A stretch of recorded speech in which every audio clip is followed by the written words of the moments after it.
Chapter 5 Alternaties. They spun through nothing. Graelyn felt her eyes take in light, and things that weren't light. Her ears rang and sang, and she heard colors and saw scents. Her dream seemed to replace her blood, and her vomit was flower petals. The floor vanished and reappeared, and for a moment her feet were on a plane of endless glass, with fine sand under it, with a single moon in the sky. A man at a desk looked up at her from writing, and set his pen down. She was then falling, clutching Arch's arm tightly as they dropped through airs filled with birds the size of jetliners with 100 eyes. And then she dropped again, but this time onto metal. It took her a second to move, to think, to do anything. Eventually she heard the sound of her own breathing. That calm and saccharine in and out of air, calm, trustworthy air. She looked down to see her glasses a blurry shape on a steel floor that seemed to be fading in and out between being red or silvery gray. She tried to pick them up, but ended up collapsing. She pushed herself up to a sitting position and grabbed her glasses, placing them back on her face. The floor was changing color because there was a flashing light.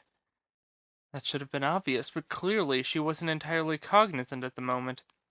Her hands were rough, like she'd been rubbing them on sandpaper, and her knees were a bit bloody, too.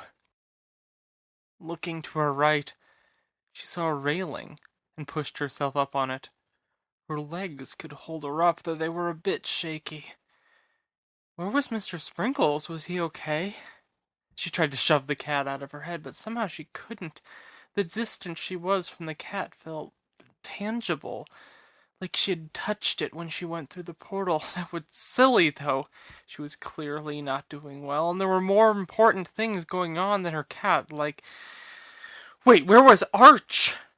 She looked around and spotted him a bit further down the corridor she was in. Ah, okay, a corridor, trying to pull himself out of a dent in the wall he'd made. As she creeped towards him, he succeeded. Hey, she said raspingly. You don't look so hot. Worry about me later. We're lucky we can breathe. We could have come out anywhere. That she was in an alternate dimension was not as exciting as she'd hoped.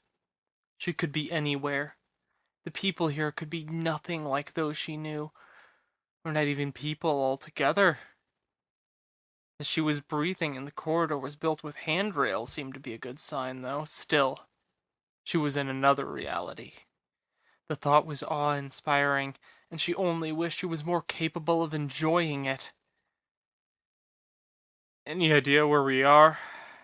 Graelyn shook her head and kept walking down the corridor till she reached a sign that she stared at for quite a bit of time. All Anubis Corp employees must make sure they are wearing proper protective gear before entering this area. Graelyn staggered forward a bit more and saw there was a door next to it. She really was struggling. Anubis Corp. It's possible this means we're in... Sorry, I need to catch my breath. A universe where John Errol also exists, and is also doing things like he was in our reality. At least, probably. Arch reached out and supported her. You got through all that pretty well, it looks like.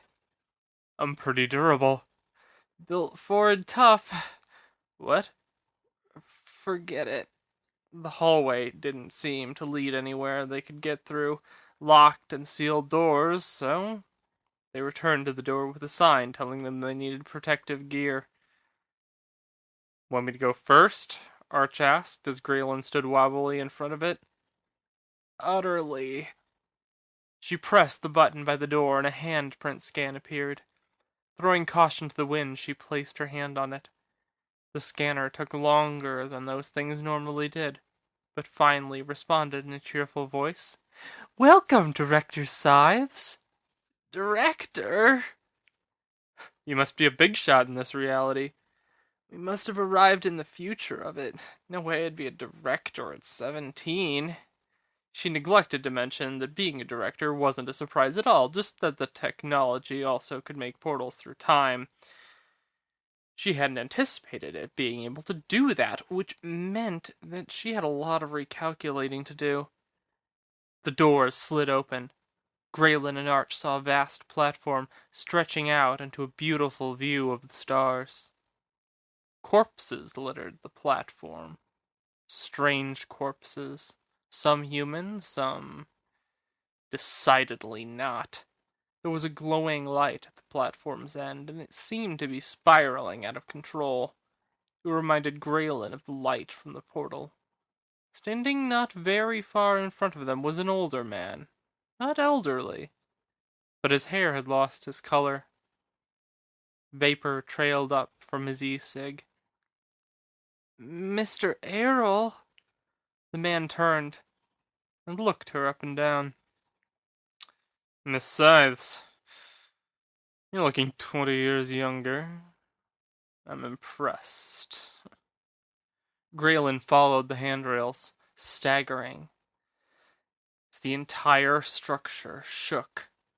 Where are we, Mr. Errol?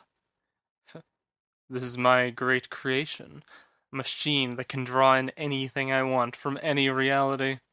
Unfortunately, some people weren't as keen on it as me, and it's going to explode. Maybe implode. Honestly, it'll be educational to find out which. Arch walked ahead of them both, and looked at one of the corpses. It was a Korean man in a suit with mechanical parts interspersed all over him, his head lilting in Arch's grasp. So, it worked. We latched onto your portal. Graelyn almost sounded proud. Errol looked at her and puffed again at his e-cig. Really, I'm impressed. I wasn't expecting any stowaways on my project. Graelyn smiled, not realizing there was some blood in between her teeth.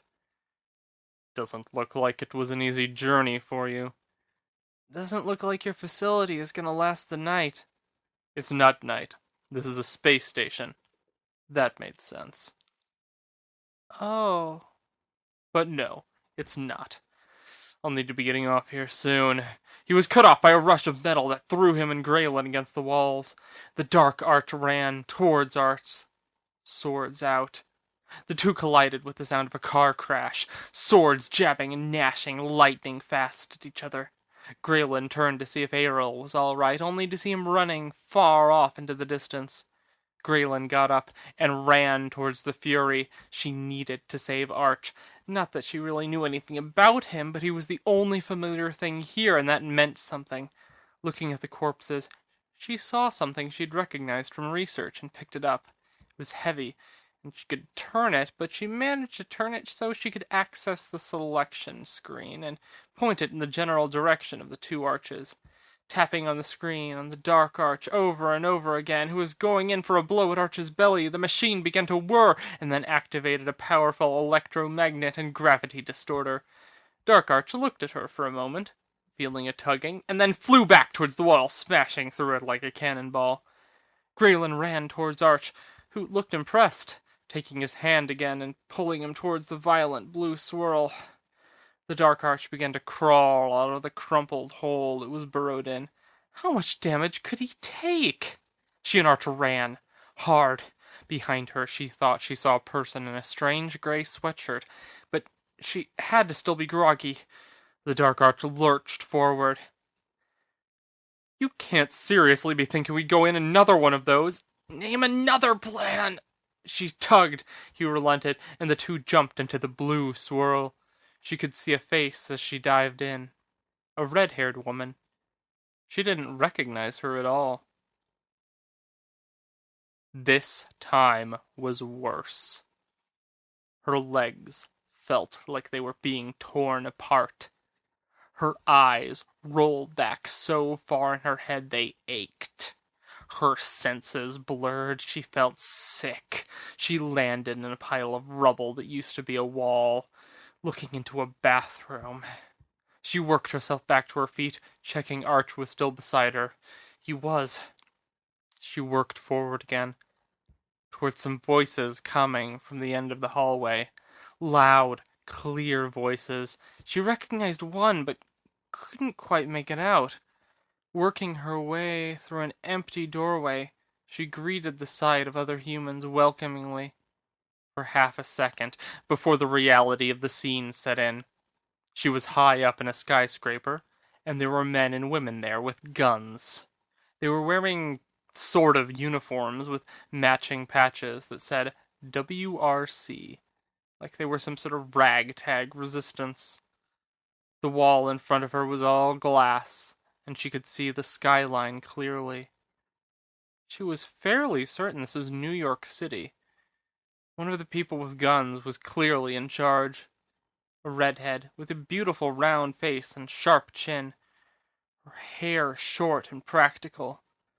There were people lined up in front of the glass windows who were not armed. They were wearing suits. Many were sweating. There were nooses around their necks. Her eyes focused in on one in particular. A woman wearing a blue blazer, a blue skirt, a white blouse, and a black tie. Her lapel had a pin on it of a cat. She wore glasses over the small lines on her face. She was probably in her mid-30s. The redhead spoke and listed off a lot of names. But really Graelyn phased most of them out as she stared at the woman in front of her. John Arrell, Vivian Marvel, and Graelyn Scythes, you are hereby sentenced to death by the World Revolutionary Council. May the gods have mercy on your souls. Graelyn rushed forward, towards herself, as the men and women with guns each kicked a member of the blind people with suits through a glass pane. She met her own gaze just for a moment. She could see her pupils grow wide. Graelyn watched herself fall out of the window, the rope going taut as she disappeared out of view.